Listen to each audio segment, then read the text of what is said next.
Bom, pessoal, boa tarde. Eu peguei aqui um relatório da Fidelity, que é um dos maiores fundos de investimento do mundo hoje em dia, e uma tese de investimentos de investimento que eles publicaram em agosto agora de 2023, e eu traduzi, porque ele é um PDF de uma tese de investimentos desse fundo de investimentos sobre a Ethereum. Então, explicando um pouco sobre a usabilidade e tal. Ele vem em inglês, eu peguei e traduzi, né, na própria internet mesmo. Então, cara, pode ter algum erro, alguma situação dessa, mas enfim, eu só vou gravar aqui mesmo sem compromisso. Eu lendo aqui essa tese de investimentos, talvez vou parar para fazer algumas anotações ou dar um foco maior em algum tópico, mas basicamente eu vou dar uma lida e uma estudada aqui nessa tese de investimentos e vou gravar aqui. Tá? Eu fazendo esse processo naturalmente, assim como eu faço com as câmeras desligadas, beleza? Vou tirar aqui e vou deixar rolando aí, ok? É... Bora lá, né? Gole de água.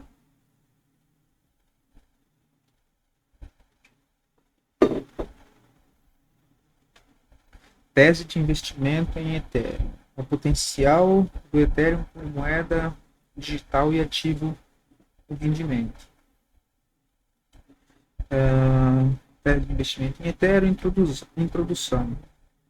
Embora os usuários possam obter utilidade tecnológica da rede Ethereum acessando os vários aplicativos do ecossistema, alguns podem se perguntar como a utilidade se traduz em valor para o token Ether. Em outras palavras, por que um investidor compraria e manteria o Ether em vez de usá-lo apenas para interagir com a rede Ethereum? Uma boa pergunta essa, né? Em nosso artigo anterior de apresentação da rede Ethereum, o About Ethereum, consideramos apenas brevemente como ou por que o token Ether pode acumular valor. Neste artigo, examinamos essa questão mais profundamente em um nível de tese de investimentos e incluímos alguns dos aspectos técnicos relacionados às várias teses de investimentos. As observações a seguir são discutidas. O Ethereum o Ethereum pode ser melhor entendido como uma plataforma tecnológica que usa o Ether, que é o ETH, o token da rede Ethereum no caso, como meio de pagamento. O valor percebido da Ethereum está vinculado ao uso da rede e à dinâmica de oferta e demanda, que mudaram desde a fusão, no caso, a fusão do Proof of Work para Proof of Stake, né, de validação, que emerge no caso. O uso geral O uso geral da plataforma do Ether pode repassar valor aos detentores de tokens, em que o aumento do uso da rede e da plataforma Ethereum leva ao acúmulo de valor para o Ether. Tá. De novo, o uso geral da plataforma do Ether pode repassar valor aos detentores do tokens, em que o aumento do uso da rede e da plataforma Ethereum leva ao acúmulo de valor para o Ether. Tá, certo. Então, o uso geral da plataforma do Ether, que acaba gerando usabilidade para a plataforma, isso pode ser repassado para os detentores desse token, ou seja, quem tem esse token em carteira, né? Em que o aumento do uso da rede da plataforma Ethereum tem que dar mais usabilidade, trazendo mais usabilidade, mais pessoas vão transacionar dentro dessa rede, logo isso existe mais demanda para o token, né? Isso tende a impulsionar o preço para cima ao longo do tempo, tendo em vista que a usabilidade de transações dentro da rede passa a ter bastante aumento, né? As coisas mais básicas essa parte. Uma tese de investimento para manter o Ether é como uma forma emergente de dinheiro, semelhante ao Bitcoin. Já não concordo tanto com isso. Eu acho que o Ethereum, pelo menos minha opinião, né, e humilde, seria mais como forma de uma plataforma para você desenvolver diversas outras usabilidades, mais com um foco em contratos inteligentes do que ser considerado uma reserva de valor ou um dinheiro em si, né? Mas faz sentido também. Uma tese de investimento para manter o Ether é como uma forma emergente de dinheiro semelhante ao Bitcoin. Tá? No entanto, parece improvável que qualquer outro ativo digital possa superar o Bitcoin como um bem monetário devido às suas características e efeito de rede. Tá? No entanto, parece improvável que qualquer outro ativo digital possa superar o Bitcoin como um monetário devido às suas características e efeito de rede. Eu não gosto muito dessa comparação entre Bitcoin e Ethereum, né? Acho que são ambos têm usabilidades distintas, sendo um, que no caso o Bitcoin melhor para forma de pagamento e reserva de valor, o Ethereum mais como uma plataforma para dar usabilidade para diversas outras novas tecnologias que vêm surgindo. Né? Mas acredito que exatamente por conta dessa usabilidade, o Ethereum ele pode sim passar a capitalização de mercado do Bitcoin, tendo em vista que se o Bitcoin até então é visto mais como reserva de valor, e o Ethereum seja mais para protocolos inteligentes, né, contratos inteligentes, tenha mais usabilidade, mais giro dentro da rede, isso acaba atraindo muito mais pessoas, tendo em vista que você acaba tendo mais transação. Né? Não que no Bitcoin não tenha, mas geralmente quem tem Bitcoin prefere guardar ele de fato, usar como uma reserva de valor para transferência peer-to-peer direto de uma pessoa para outra pessoa com mais capacidade e segurança, do que para qualquer outro intuito, pelo menos no momento, né? Apesar do Bitcoin também ter poder, na verdade, né? Rodar contratos inteligentes e tal, mas a base principal da rede, pelo que eu sei, né? Pode. Não é feita exatamente para isso, mas enfim. Dito isso, o valor é subjetivo e não significa que outras formas concorrentes de dinheiro, como o Ether, não possam existir, especialmente para mercados, casos de uso de comunidades específicos. Examinamos a capacidade do Ether de cumprir duas das principais funções do dinheiro, que é a reserva de valor e meio de pagamento. A Ethereum não está completa, portanto, são esperadas atualizações anuais que introduz riscos técnicos recorrentes e incógnitas que degradam sua perspectiva como um ativo de reserva de valor. Eu acho que eu acabei de comentar, inclusive, né? Legal. Tá, aqui não está completo, portanto, sendo esperado atualizações anuais e que introduz riscos técnicos. Normal, né? Padrão. Acho que sempre vai existir. Embora o Ether seja usado para vários casos de uso de pagamento, a volatilidade das taxas continua sendo uma barreira para a adoção em larga escala. Correto, concordo. Mas agora a gente acaba está vendo aí o crescimento das segundas camadas, né? Que acabam usando a rede principal do Ethereum como camada base de segurança e conseguem fazer transações por um preço muito mais acessível. Né? Em média, hoje, se eu não me engano, do Ethereum está na faixa de $20 a cada assinatura, né, cada transação.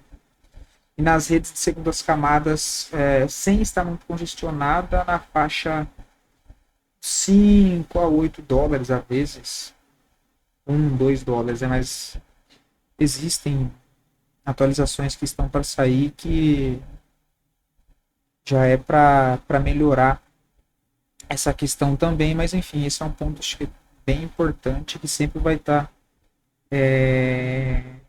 sendo levado em consideração nas teses de investimentos, né, e estudos. E de fato, para quem tem um volume baixo monetário, transacionar direto na rede do Ethereum acaba sendo realmente um pouco mais complicado, às vezes, dependendo da aplicação que você acaba não compensando, né? Examinamos um modelo de demanda para o Ether, mas descobrimos que há uma relação menor entre o crescimento de endereços, medida de adoção, e o preço do Ether em comparação com o Bitcoin. Cara, isso de ficar comparando uma moeda com outra é foda. Viu? Tá, vamos lá. Examinamos um modelo de demanda para o Ether, mas, entretanto, todavia, descobrimos que há uma relação menor entre o crescimento de endereços, medida de adoção, e o preço do Ether em comparação ao Bitcoin. A mudança da Ethereum para a prova de participação agora permite que os detentores de token recebam rendimento, parte do qual é impulsionado pelo aumento do uso da rede. Examinamos de onde vem esse rendimento e quais são os vários fatores e riscos. E por último, como um ativo gerador de rendimento, o valor do Ether pode ser examinado por meio de um modelo de fluxo de caixa descontado. Construímos um modelo simples para ilustrar as premissas que podem orientar o modelo. Ethereum versus Ether. No caso, Ethereum, a rede, contra o Ether, que é o token que é usado como forma de pagamento dentro dessa rede. Né? As redes de ativos digitais e seu token nativo têm uma relação, mas o sucesso entre os dois nem sempre está perfeitamente correlacionado. Em alguns casos, as redes podem oferecer utilidades aos usuários e liquidar um número considerável de transações complexas diariamente sem acumular muito valor para os detentores de seus tokens nativos. Outras redes podem ter uma ligação mais forte entre o uso da rede e o valor do token. Um termo comum usado para descrever a relação entre o designer da rede e o valor do token é o tokenomics. Que é o tokenomics e a abreviação de token economia, a economia do token, né? Ajuda a explicar como o designer de uma rede ou aplicativo pode criar valor econômico para os detentores de token, né? Então, uma coisa é eu ter uma rede, outra coisa é eu ter moeda que é usado para fazer as transações dentro dessa rede e o que faz ela ter valor. A rede Ethereum passou por mudanças significativas nos últimos anos, que afetaram a tokenomia da rede. A introdução da queima de uma parte das taxas de transação, conhecida como taxa básica, foi implementada em agosto de 2021 com a Ethereum Prompt Proposal 1559 ou IP 1559. Queimar o Ether é equivalente a destruí-lo. Portanto, a execução de transações na Ethereum tira o Ether de circulação. O que... aqui eles estão falando então no caso da inflação do token.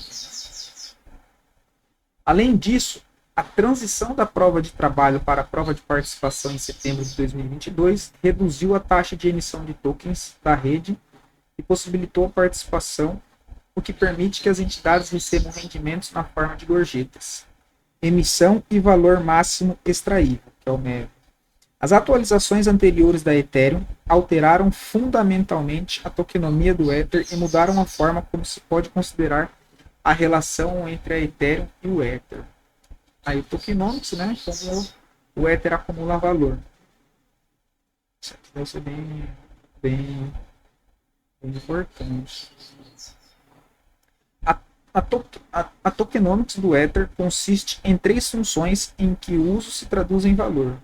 Ao realizar transações na Ethereum, todos os usuários pagam uma taxa básica e uma taxa de prioridade, que é a gorjeta, e podem gerar valor adicional para outras partes por meio do MEV. A quantidade máxima de valor que um validador pode receber ao incluir, excluir ou alterar a ordem das transações durante o processo de produção do bloco, a partir de sua transação. A taxa básica, paga em Ether, é queimada após a inclusão em um bloco, pacote de transações, reduzindo o fornecimento de Ether em circulação. pela quantidade queimada. Isso aqui. A taxa de prioridade ou gorjeta é dada ao validador, o indivíduo ou entidade responsável por atualizar o registro público e manter o consenso. Ao propor blocos, estruturas de dados que armazenam dados de transações, dados de transações novas e todas as anteriores, os validadores são incentivados a incluir transações com taxa de prioridade mais alta, porque essa é potencialmente sua principal forma direta de pagamento. Por fim, a oportunidade potencial de MEV, geralmente arbitragem,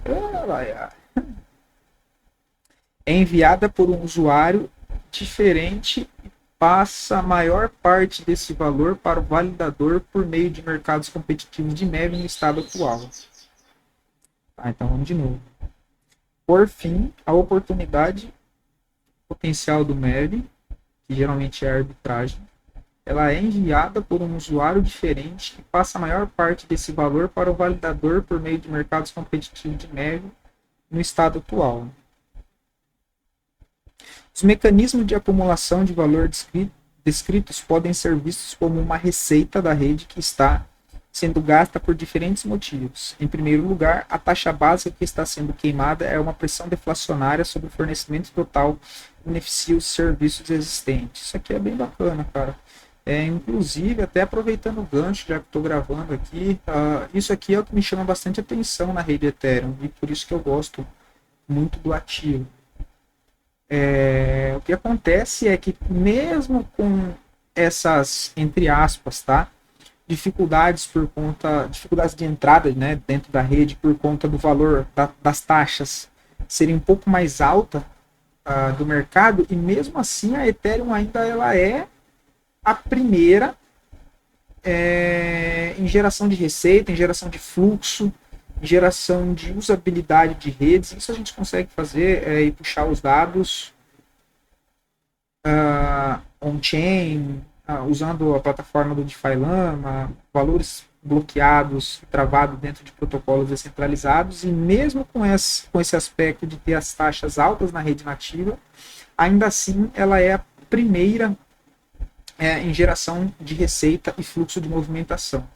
E sem contar que os melhores protocolos de DeFi, os mais consolidados até o momento, os que já vêm se provando ser bem consolidados aí com o tempo desde a sua existência, estão dentro da rede Ethereum.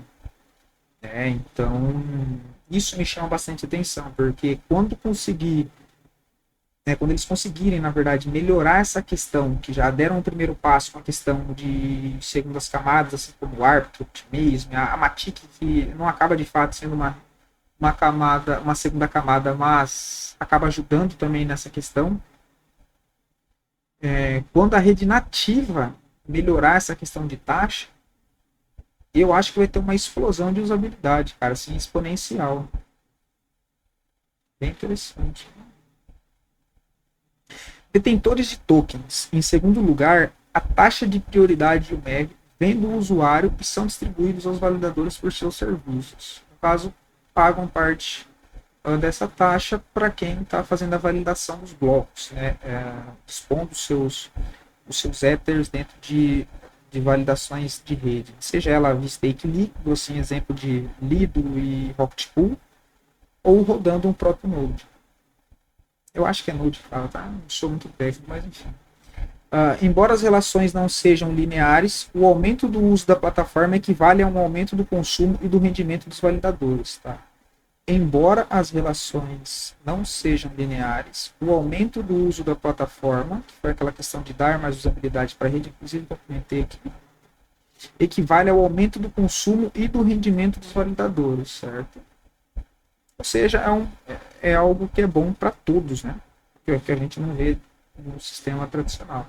Tarifa básica, queimadura, MEV, taxa de prioridade, validador, usuários, emissão, possível mudança futura no canal de distribuição, canal de distribuição no estado atual. Teste de investimento 1, dinheiro aspirante. Uma narrativa comum teoriza que o Bitcoin é melhor entendido como um bem monetário emergente, o que leva à questão de saber se o Ether também pode ser considerado dinheiro. A resposta curta é sim, ele poderia ser visto dessa forma por alguns. No entanto, o Ether provavelmente enfrentará muito mais obstáculos do que o Bitcoin para ser amplamente aceito como uma forma de dinheiro. E acho que nem tem essa e eu acho que nem tem essa necessidade, né? Mas enfim. Conforme mostrado abaixo, o Ether compartilha muitas prioridades do dinheiro com o Bitcoin e outras moedas. No entanto, ele difere do Bitcoin em termos de escassez histórico. Tecnicamente, o Ether tem parâmetros de suprimento ilimitados que são mantidos em uma faixa que depende do número de moedas que o Bitcoin possui. Tá? De novo. Tecnicamente, o Ether tem parâmetros de suprimento ilimitados, no caso, a emissão de novos tokens. No caso, o Bitcoin ele é programado para em 21 milhões. Que são mantidos em uma faixa que depende do número de moedas que o Bitcoin possui. Certo. De validadores e queimas. A tradução está um pouco zoada, né? Mas uma raça. Esses parâmetros, embora sejam rigorosamente aplicados pela rede, não são equivalentes aos de um cronograma de fornecimento fixo e podem oscilar em direções inesperadas, dependendo dos componentes subjacentes. O histórico de um ativo digital não está relacionado apenas ao tempo desde o início, mas também ao tempo desde a ossificação. Como a Ethereum passa por atualizações de rede aproximadamente uma vez por ano, esse novo código precisa de tempo e, mais importante, dos olhos dos desenvolvedores para reconstruir seu histórico de desempenho, embora esse conceito de garantir conceito B, né? Aqui boa. Conceito B. A garantia probabilística da execução do código ao longo do tempo é específica dos ativos digitais e, sem dúvida, é importante para conquistar a confiança das partes interessadas. O Ethereum também ele é a rede que mais tem desenvolvedor trabalhando lá dentro 24 horas por dia. Parece improvável que qualquer outro ativo digital possa melhorar o Bitcoin como um bem monetário, porque o Bitcoin é visto por alguns como o dinheiro digital mais seguro. Isso é óbvio, não é que ele é visto, ele é, né? Fatos e comprovações que ele é o dinheiro digital mais seguro, descentralizado e sólido até o momento. E qualquer melhoria exigiria compensações, embora os efeitos de rede sejam fundamentais no ecossistema de blockchain.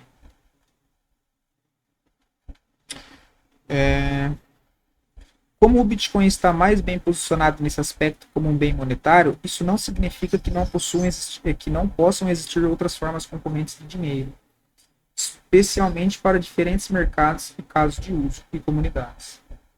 Mais especificamente, os usos alternativos do Ethereum, que não existem no Bitcoin, como a facilitação de transações mais complexas, dão a ele uma utilidade única semelhante à do dinheiro, que deve ser considerado. Embora o Ether seja comumente transferido entre endereços para enviar valor de forma semelhante ao Bitcoin, a função adicional do Ether como moeda pela qual os usuários executam a lógica de contrato inteligente é seu verdadeiro fator de diferenciação. Pô, legal, hein?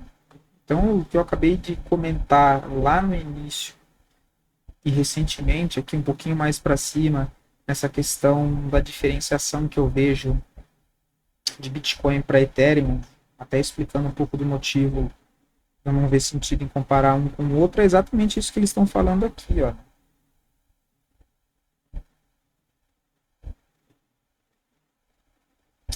Essa aqui eu dou aqui para bater o zoom, ele corta para onde eu estava fazendo as anotações, mas enfim, é basicamente isso aqui, olha. Aqui, né? Embora o Ether seja comumente transferido entre endereços para enviar valor de forma semelhante ao Bitcoin, a função adicional do Ether, como moeda pela qual os usuários executam a lógica de contratos inteligentes, é seu verdadeiro fator de diferenciação. Show de bola. Legal.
Transações de bens de uso diário ainda não estão ocorrendo na Ethereum de forma notável. Mas, mas o mundo físico e digital parecem estar convergindo. Como vimos nas principais empresas de tecnologia, um aplicativo que fornece serviços distintos aos usuários gerou efeitos de rede e demanda. Os principais aplicativos que estão sendo usados sobre a Ethereum levariam por padrão a demanda por Ether. Exato. E é por isso que essa tendência de longo prazo poderia ser um dos casos mais convincentes para o Ether como um dinheiro alternativo aspirante. De fato, já existem algumas integrações notáveis da Ethereum no mundo físico e no setor financeiro tradicional, que seria, no caso, a gente já vai ver isso aqui, mas são os RWA, né? Real World Assets, que é você tokenizar e melhorar a liquidez, principalmente do mercado imobiliário, né? Que é um dos mercados mais líquidos que a gente tem hoje. Né? A MakerDAO, gosto bastante também. Um projeto criado com base na blockchain da Ethereum comprou 500 milhões em títulos de tesouros e outros títulos. A primeira casa dos Estados Unidos vendida na Ethereum foi feita como um token não fungível NFT. Eu gosto muito. Bacana. O Banco Europeu de Investimento emitiu títulos on-chain diretamente na blockchain. O Fundo de Mercado Monetário de Franklin Templeton usa Ethereum via Polygon para processar transações e registrar a propriedade de ações. O Fundo de Mercado Monetário de... vou anotar isso aqui, depois eu vou procurar para ver quem que é esse capa.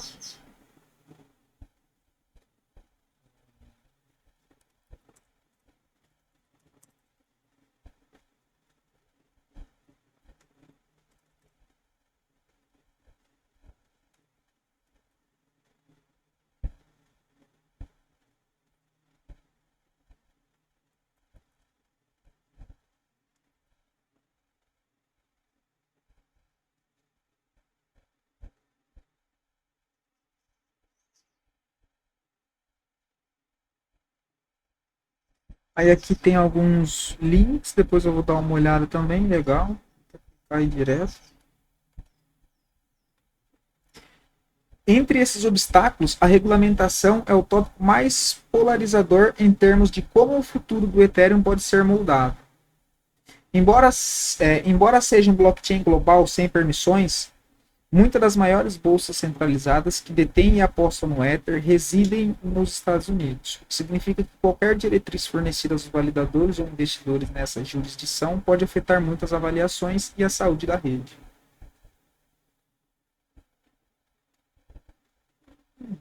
Bem assim.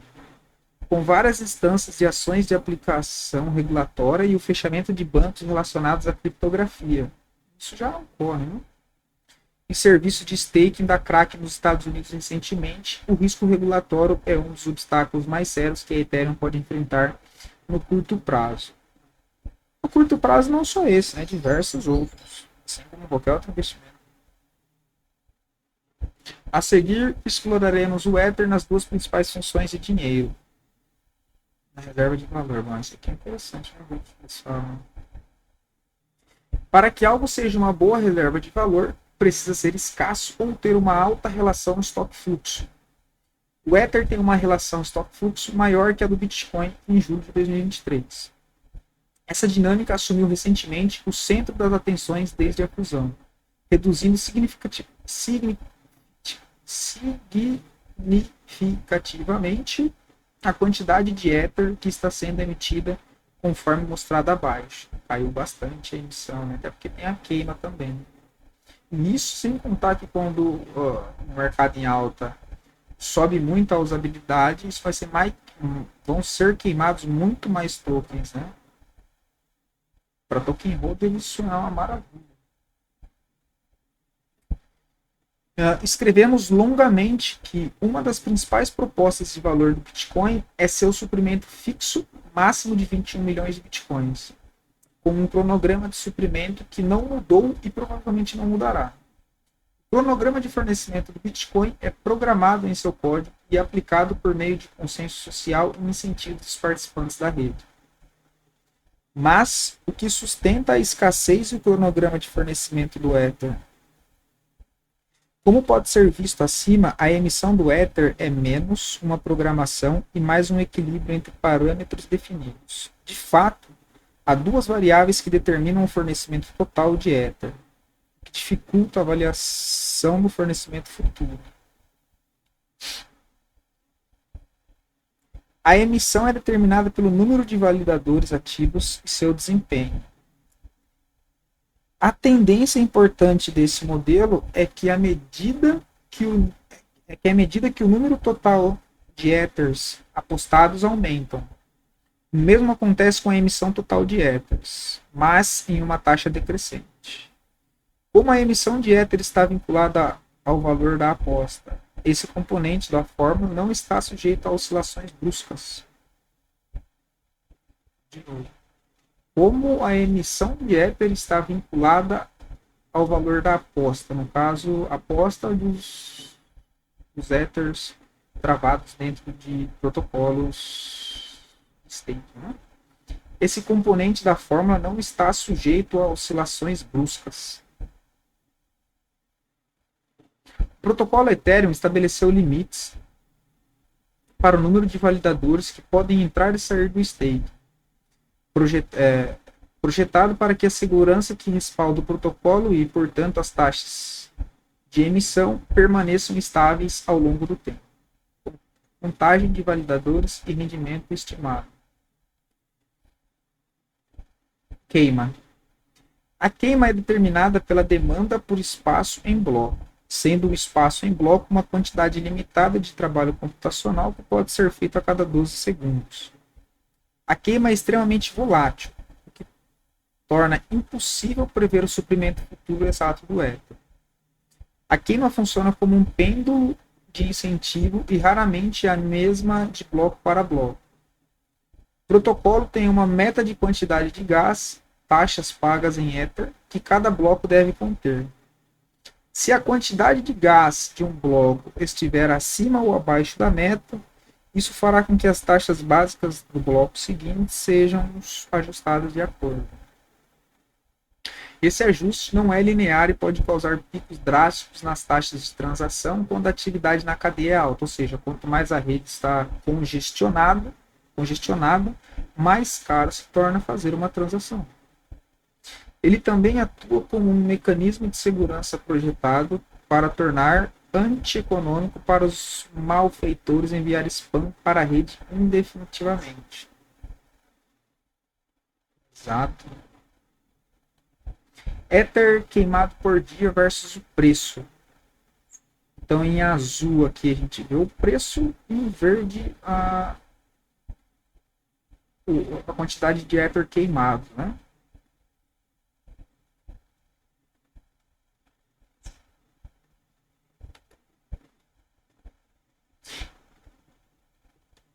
Em uma última análise, o fornecimento de Ether não se baseia em um cronograma fixo.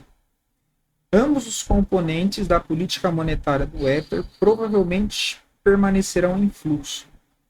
No entanto, a estrutura atual garante que no máximo o fornecimento total do Ether aumente cerca de 1,5% ao ano. Isso pressupõe que 100% do suprimento atual seja apostado com zero de queima, que é interessante. O que significa que não há nenhuma transação ocorrendo no Ethereum. Conforme mostrado no gráfico acima, manter a emissão ou a inflação do Ether baixa não exige a ocorrência de níveis elevados de queima. De fato, o aumento da queima geralmente leva à deflação líquida ou a um declínio no fornecimento total de Ether pendente. Foi proposto que o suprimento futuro de Ether está vinculado ao número de validadores ativos, emissão, e a demanda por execução de transações. Seria a queima, né? Sendo esta última relativamente imprevisível a longo prazo.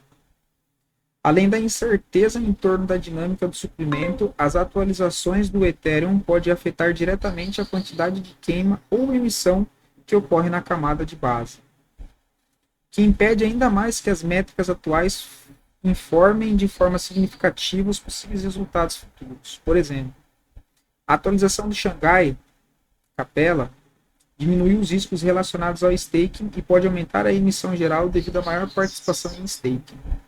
Por outro lado, o escalonamento da disponibilidade de dados, ou seja, abre parênteses, né, upgrades focados no aumento da taxa de transferência de transações e a maturação das plataformas de camada 2, que foi o que eu comentei aqui, né? Blockchains separadas construídas sobre a Ethereum, que no caso são para dar escalabilidade para a rede, provavelmente mudarão a dinâmica de oferta e de demanda do burn, que no caso é a queima, de maneiras imprevisíveis e turvarão ainda mais as águas do suprimento futuro de Ether. Além disso, as redes concorrentes da camada 1, que no caso a camada 1 é a rede principal, nesse caso a Ethereum, né? Que são blockchains separadas com um token nativo responsável pela finalização das transações, não tiveram a oportunidade de se beneficiar da mesma quantidade de tempo e interação que a Ethereum. À medida que os DApps, no caso foi o que a gente comentou aqui também, a questão das aplicações que estão rodando dentro da rede nativa da Ethereum serem as mais consolidadas no mercado, né? Aplicativos descentralizados se movem e se integram a outros blockchains. Os investidores devem estar cientes de onde isso pode levar os usuários. Para determinados casos de uso, como NFT ou jogos, os usuários podem não precisar da descentralização e da segurança que a camada da base da Ethereum oferece se os usuários estiverem dispostos a sacrificar esses componentes do trilema da blockchain para as camadas 1, que priorizaram a escalabilidade. Parte desse valor orientado pelo usuário provavelmente se acumulará fora do Ethereum. Como a economia da plataforma de contrato inteligente pode ser multi-chain de qualquer forma, os investidores devem considerar determinar quais casos de uso eles acreditam que a Ethereum manterá a longo prazo e quais serão mantidos em outro lugar. Mas a questão de organizar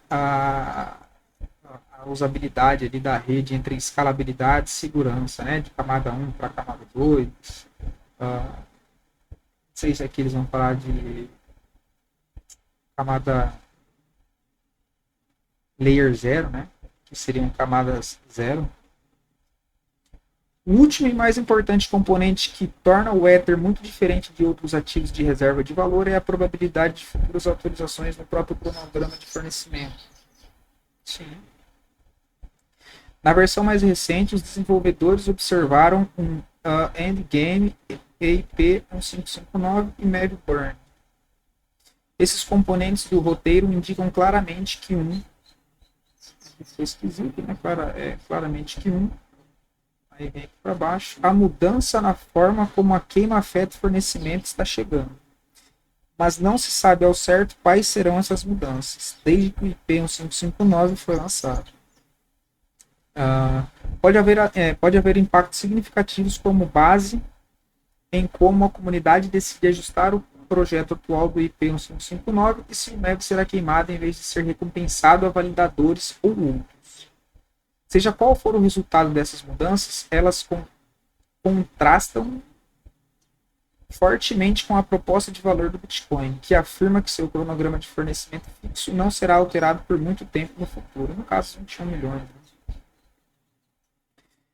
Em resumo, embora a narrativa da Ethereum sobre o dinheiro ultrassônico tenha ganhado força entre os membros da comunidade, ainda restam muitos obstáculos antes que o fornecimento de Ether seja comprovadamente consistente com o de outros ativos de reserva de valor.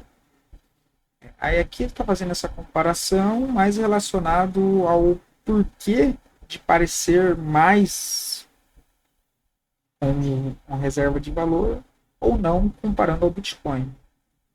Mas enfim, o uso geral da plataforma do Ether pode transmitir valor aos detentores de tokens. No entanto, o valor é subjetivo e qualquer caracterização do ativo pode ser meramente semântica, especialmente no início do seu ciclo de vida.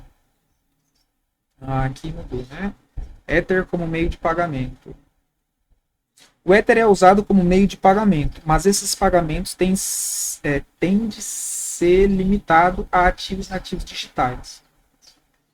A Ethereum normalmente atinge a finalidade em 13 minutos para a maioria das transações, tornando-a mais rápida para se tornar uma liquidação garantida do que a liquidação probabilística garantida de 6 blocos, 1 hora, da Bitcoin. Eita, que enroscou. A finalidade do Ethereum significa que uma transação foi incluída em um bloco que não pode ser alterado sem que uma grande quantidade de Ether seja cortada. É interessante, né? Esse mecanismo torna o Ether um ativo de pagamento atraente em termos de tempo para a liquidação final, mas há obstáculos a serem superados para que o caso de uso de pagamentos decole. No caso, essa questão de escalabilidade, né? A maioria dos quais tem a ver com a experiência do usuário e taxas transferidas persistentemente altas, que é o que a gente comentou e leu lá em cima, então eles estão enfatizando bem isso, ou seja, é um ponto mais importante que tem, né?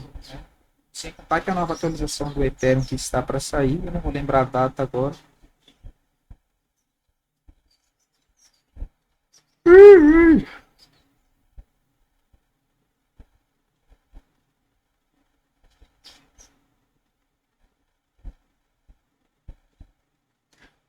Desde a fusão, os pagamentos de NFTs têm consumido o segundo maior volume de taxas da rede, atrás apenas das transações relacionadas a finanças descentralizadas que são DeFi. Eu gosto muito também. As NFTs são denominadas em Ether, que inerentemente apresenta volatilidade de preço para os comerciantes que vendem uma NFT por um. Eu mesmo... os DeFis que eu aplico são em redes de segunda camada, né? Rede Arbitrum, rede Polygon, Optimism nunca montei, mas mexo mais com Arbitrum, né? Não fico abusando muito também. Embora a rede Ethereum tenha uma ampla gama de opções transacionais, a transferência direta de valor representa uma parte substancial do uso da rede. As transferências peer-to-peer, no caso pessoa para pessoa, queimaram a terceira maior quantidade de Ether desde a fusão. Isso é bem bom. O maior problema que prejudica o caso de uso de pagamento do Ether é a volatilidade da taxa. De fato. Mas já caiu bastante também depois que teve a atualização do T-Merge. Né? Vou ser sincero também. O modelo de taxa dinâmica da Ethereum faz com que as taxas aumentem rápida e esporadicamente. O preço variável do potencial. O preço variável potencialmente limita os casos de uso de pagamento, ao mesmo tempo em que degrada a experiência do usuário da Ethereum por não ser uma rede de transferência de valor confiável e barata.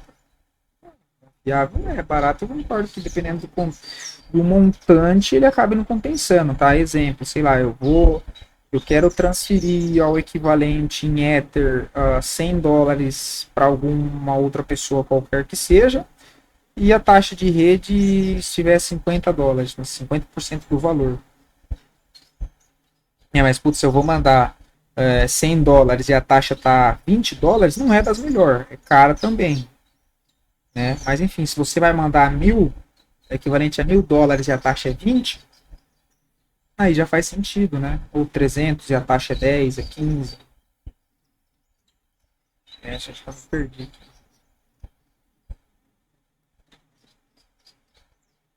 O preço variável potencialmente limita os casos de uso de pagamento, ao mesmo tempo que degrada a experiência do usuário da Ethereum por não ser uma rede de transferência de valor confiável barata. Tá, achei.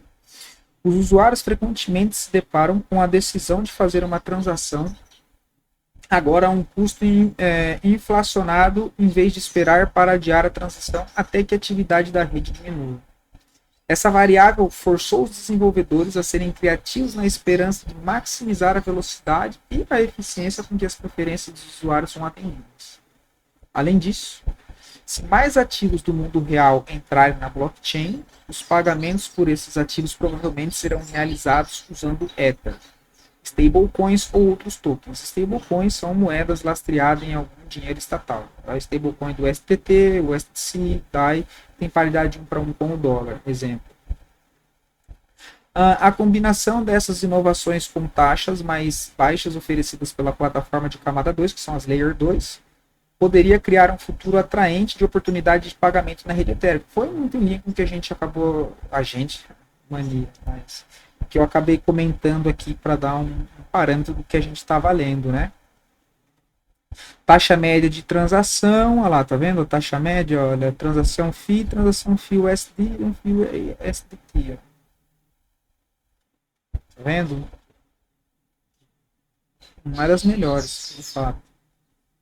Mas também não é das piores, né? Os dados da rede mostram que o Ether é usado como meio de pagamento, embora para pagamentos nativos de ativos digitais. Negociações que rolam dentro da rede. Raramente para bens e serviços em geral e em uma base relativa em comparação com o Bitcoin. No entanto, o potencial da Ethereum como rede de pagamento ainda não atingiu seu auge devido à difusa experiência do usuário que as taxas e a volatilidade dos preços podem causar. Esse conceito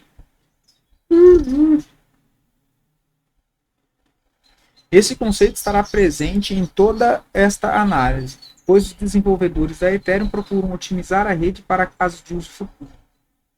O fato de o Ether se tornar uma forma de pagamento convencional pode depender muito de quanto tempo a comunidade conseguirá superar obstáculos, como facilidade de uso, transações no mundo real e opções de transferência seguras com taxas baixas. De novo, só um comentário.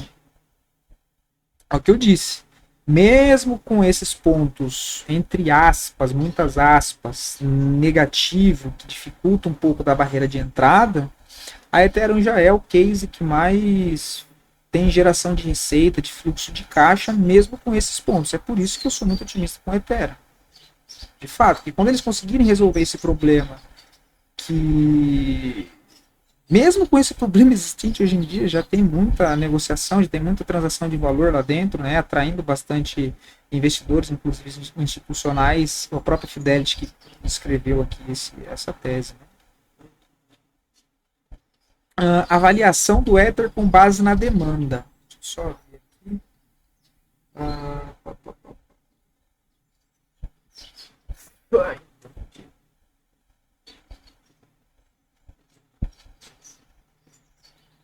Como os aplicativos da rede Ethereum requerem Ether, o aumento da adoção da rede Ethereum pode levar ao aumento do preço do Ether e ao acúmulo de valor para os detentores de tokens de Ether devido à mecânica de oferta e demanda. Além disso, os investidores devem considerar a revisão dos modelos do lado da demanda à medida que o escalonamento da Ethereum progride. Avaliar de onde vêm os novos usuários e os casos de uso que eles buscam podem ajudar os investidores a determinar para onde as tendências de acúmulo de valor podem estar indo. O gráfico à direita mostra uma história promissora de acúmulo de valor para a camada de base da Ethereum. O blockchain nativo que finaliza as transações e, por fim, traduz o uso da rede em valor para o Ether. Por outro lado, as redes de camada 2, Layer 2, árbitro e optimismo são aquelas construídas sobre a camada de base, que lidam com a execução de transações e dependem da camada de base para fornecer segurança e confirmação das transações. Isso é muito interessante, cara. Apesar de ser um mercado em baixa, as transações da camada 1 da Ethereum permaneceram bastante estáveis, em torno de 1 milhão. Vai ali que eu comentei, né? 1 milhão permaneceram bastante estáveis, em torno de 1 milhão de transações por dia. Enquanto o preço do Ether diminuiu 52% desde o início de 2022. Se alguém não vê isso como uma oportunidade, sinceramente, eu não sei o que é, né? Vou desenhar. Além disso, houve um aumento nos volumes de transações da camada 2, ou seja, um crescimento exponencial em transações usando as Layer 2, com um valor de taxa mais baixo, usando a segurança da camada 1. Enquanto os volumes da camada 1 se mantiveram. Isso pode estar sinalizando que há um nível de demanda fixa na camada de base, enquanto a nova demanda está se originando na camada 2. Essa trajetória pode sugerir que o valor continuará a se acumular de forma confiável na camada de base, mesmo que a camada 2 se torne mais popular. Exato. Medir a demanda por Ether como um ativo monetário pode ser difícil. A lei de Metcalfe, um princípio econômico popularizado que sugere uma relação entre o crescimento do endereço e a relação demanda-preço ao examinar o Ether em comparação com o Bitcoin. Dá-lhe comparação. Representa um... tá. E a relação entre o crescimento do endereço e o preço representa um... aqui cortou também. Aqui tem a imagem.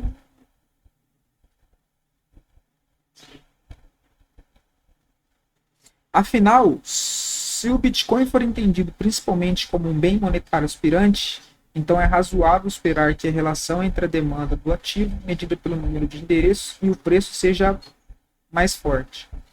No caso do Ether, essa relação aparentemente mais fraca pode significar que seu valor é derivado de fontes alternativas, como o uso da rede, em vez de simplesmente a demanda por manter o ativo em si.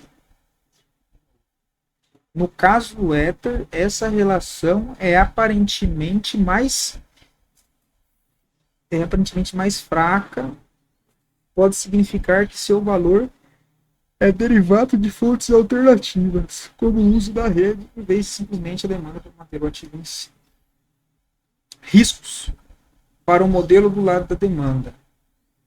O valor central da Ethereum, sem dúvida, vem da camada de usabilidade, que não é capturada de forma eficaz. Em um modelo que mede a adoção por meio de endereços em vez de medir transações, volume ou uso. Tá, vamos lá. O valor central da Ethereum, sem dúvida, vem da camada de usabilidade, que não é capturada de forma eficaz em um modelo que mede a adoção por meio de endereços em vez de medir transações, volume ou uso. Embora os dados tenham mostrado uma relação entre o crescimento de endereços e o preço do Ether, não há garantia de que essa relação continuará no futuro. Isso é óbvio. O modelo é apenas um modelo do lado da demanda e, conforme discutido anteriormente, o cronograma de fornecimento do Ether pode mudar no futuro. Ai, ai. Portanto, mesmo que a demanda aumente, o preço do Ether pode não mudar ou talvez até diminuir se a oferta também aumentar. Mas tem a questão da queima. O mercado em alta vão ser queimados muito mais token. E a rede atraindo mais capital para dentro dela, principalmente com a questão de RWA, que é a tokenização de ativos de mundo real para dentro da blockchain. A Ethereum está sendo a base dessa inovação, né? Então, eu não concordo com essa questão. Tese de investimento 2. O Ether como um ativo que gera rendimento. Mais plausível. Faz mais sentido, né? Por que e como o Ether proporciona rendimento? O Ether é um ativo fundamentalmente diferente desde a fusão. A rede não apenas está consumindo muito menos energia, o que é positivo, mas também oferece um rendimento para aqueles que desejam manter seu Ether na camada de consenso, ou seja, aumentando ali a velocidade da rede. A mudança para a prova de participação, um mecanismo de consenso diferente no qual os validadores apostam seus ativos para validar transações de rede e ajudar a proteger a rede. É um ponto de virada no modelo de segurança da Ethereum. Agora, pode-se argumentar que o protocolo mantém ou até mesmo aumenta sua segurança com pagamentos menores em comparação com a prova de trabalho, introduzindo penalidades para o mau comportamento do validador. Os validadores contribuem com recursos para a rede e realizam tarefas designadas para ajudar a Ethereum a chegar a um consenso e são recompensados financeiramente por isso. Abaixo está um breve detalhamento das várias funções e recompensas dos validadores. Isso aqui depois eu vou ver com mais calma. Os atestados ou votos são enviados por cada validador uma vez por época, um período de 32 blocos em que os validadores propõem e atestam os blocos. Esses votos incluem pontos de dados importantes que descrevem o que cada validador considera ser o conteúdo correto, os blocos de cada época. A combinação desses votos e a imposição de algumas regras que determinam os votos válidos e inválidos permitem que a rede chegue a um consenso sobre a blockchain. E fornecer finalidade econômica. A finalidade econômica da Ethereum, ou o custo de reverter para uma cadeia finalizada, vale pelo menos 1/3 do total de Ether apostado, que é mais de 15 bilhões em julho de 2023. Hoje já aumentou bem mais, tá? Deve estar na casa aí dos 40 ou 30. Acho mais ou menos isso. Esse limite de segurança aumenta com o valor do Ether, bem como a quantidade de Ether apostados. Há propostas de blocos. Ocorrem com menos frequência por validador, pois apenas um é selecionado para realizar essa tarefa por slot, o que equivale a 32 proponentes por época. O método de seleção entre o conjunto de validadores é feito de forma pseudo-aleatória e está correlacionado com o saldo efetivo de um validador. O saldo efetivo refere-se à quantidade de Ether que está afetando o acúmulo de recompensas. Quanto maior a quantidade de Ether em jogo, maiores serão as possíveis recompensas. O saldo efetivo máximo para todos os validadores é de 32 Ether e qualquer saldo acima desse valor não aumenta as possíveis recompensas. Que acaba equilibrando, né? Isso é um ponto positivo também. Além do valor recebido do protocolo, o validador proponente receberá gorjetas que os usuários pagam pela inclusão em um bloco, bem como o MEV, que é o valor que pode ser extraído pelo validador ou por outros com base na ordenação, inclusão e exclusão de determinadas transações em um bloco. Embora as possíveis recompensas provenientes do protocolo se baseiem no número de validadores ativos, a renda adicional das gorjetas do MEV está diretamente relacionada ao congestionamento e atividade da rede. As recompensas de atestados e de proposta de blocos são pagas diretamente pelo protocolo que está cunhando o novo Ether. Essas recompensas podem ser consideradas como um incentivo do protocolo para manter a sua segurança. O modelo de prova de participação permite que a rede pague o mínimo possível por seu orçamento de segurança, introduzindo penalidades e reduzindo as deduções. As possíveis recompensas acumuladas do protocolo podem ser calculadas usando a fórmula abaixo, em que a recompensa básica é igual à recompensa medida do validador por E. Recompensas básicas igual ao saldo efetivo do validador, vezes 16, vezes total de éter apostado. As principais conclusões dessa estrutura de pagamento são que a recompensa básica é proporcional ao saldo efetivo do validador, incentivando os validadores a ter o máximo de 32 éteres apostados, e inversamente proporcional aos números de validadores da rede. Quanto mais validadores, maior será a emissão geral, mas menor será a recompensa média por validador. A lógica dessa fórmula de emissão é esse equilíbrio específico de emissão que permitiu que o Ether sustentasse o fornecimento de rendimento em termos reais. Desde a fusão em 15 de setembro de 2022, 53% da receita dos validadores foi obtida em julho de 2023. Abaixo estão algumas outras formas de rendimento que não são pagas pelo protocolo, mas sim pelos usuários, o que oferece uma conexão interessante entre o uso da rede e a receita do validador. Incentivo, né? É evidente que o MEV, É evidente que o MEV vem diretamente das transações do usuário, porque um aumento na atividade do usuário normalmente resulta em mais oportunidades para os validadores lucrarem com essa assertividade. Como a Ethereum tem vários casos de uso, há algumas maneiras de extrair valor das transações dos usuários. De acordo com o Flashbots, um grupo que trabalha para neutralizar os efeitos centralizadores do MEV, as formas mais comuns de MEV são, normalmente, essas oportunidades são provenientes de arbitragem e liquidações e floresceram em ambientes altamente voláteis, como em novembro de 2022. O MEV Boost, um programa criado para terceirizar a função de blocos de construção para agentes especializados, de modo que as recompensas associadas ao MEV possam ser compartilhadas com todo o conjunto de validadores. Está sendo usado pela maioria dos validadores e tem sido assim desde a fusão. Em 7 de novembro de 2022, a recompensa média por bloco para os validadores que usavam o MEV Boost com o relé Flashbots eram de 0,1 Ether. Devido às liquidações em cascatas e à atividade da rede após esse dia, as recompensas médias dos blocos aumentaram quase 700%, chegando a 0,68 Ether por bloco em 9 de novembro de 2022. Esse aumento acentuado mostra a estreita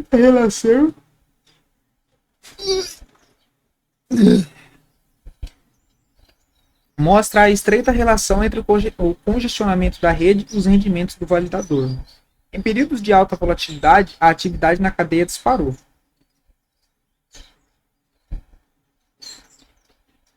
O que incentivou gorjetas mais altas para uma exceção mais rápida e aumentou a quantidade de MEVs que podem ser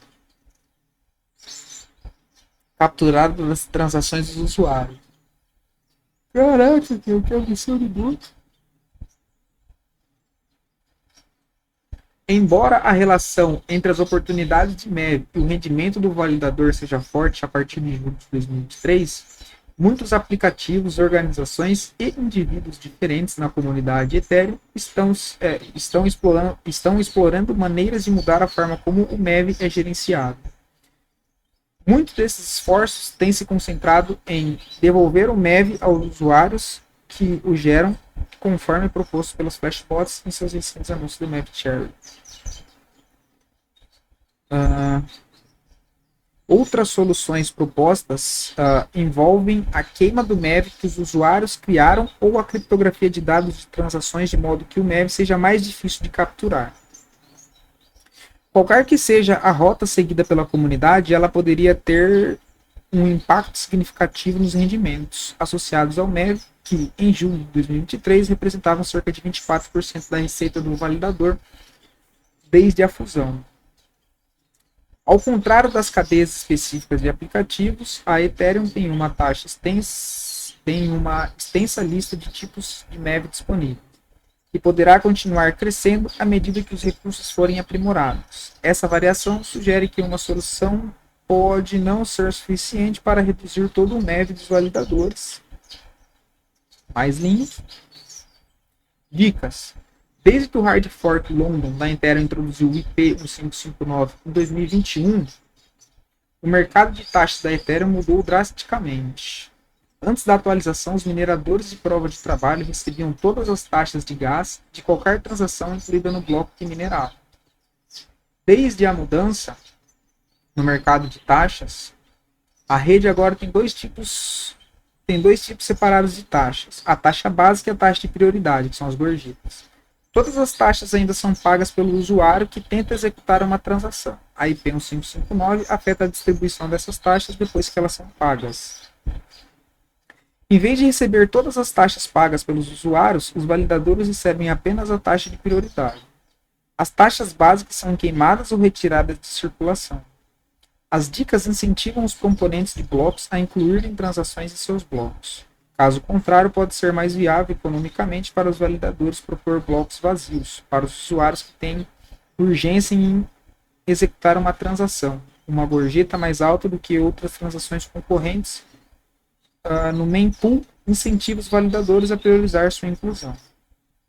Embora o MEV desempenhe um papel importante na determinação de quais transações são incluídas em cada bloco, as gorjetas ainda funcionam como um mecanismo de incentivo porque os validadores decidem quais transações serão incluídas em seus blocos. Desde a mudança para a prova de participação, as gorjetas foram responsáveis por 22% de toda a receita do validador em julho de 2023. Avaliação do Ether com base em um modelo de fluxo de caixa descontado.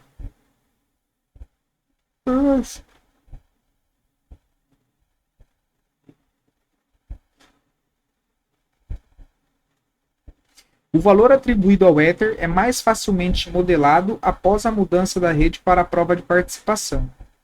A demanda por espaço em bloco pode ser medida por meio de taxas de transação. Essas taxas são queimadas ou repassadas aos validadores, acumulando assim valor para os detentores de Ether. Como resultado, as taxas e o acúmulo de valor do Ether devem estar inerentemente relacionadas a longo prazo. Um número maior de casos de uso do Ethereum cria uma demanda maior por espaço de bloco, que leva a taxas mais altas e maior valor e utilidade na forma de rendimento recompensado aos validadores. Essa relação é mostrada na próxima página usando um modelo simplista de fluxo de caixa descontado. Os resultados desse modelo variam drasticamente, dependendo das suposições de crescimento e das taxas de desconto, como sempre acontece com os modelos de fluxo de caixa de alto crescimento. O objetivo da construção desse modelo não é fornecer uma estimativa de valor justo do Ether, mas sim descrever uma relação entre o uso da rede e o valor de acumulação. Além disso, ele pode mostrar uma análise que modela o valor do Ether com base em suposições relativas a estimativas futuras de taxas pagas aos stakers da Ethereum, no caso, os holders. Como ponto de partida, o gráfico na próxima página, observações e suposições, mostram as taxas médias, taxas independentemente da utilidade obtida pelos usuários da Ethereum. A taxa média diária de rede, 5/2 de 2021, foi o IP 559, taxa de redes analisadas, taxa de desconto, 10%. Taxa de crescimento 5, fornecimento total de Ether, saída, modelo de fluxo de caixa,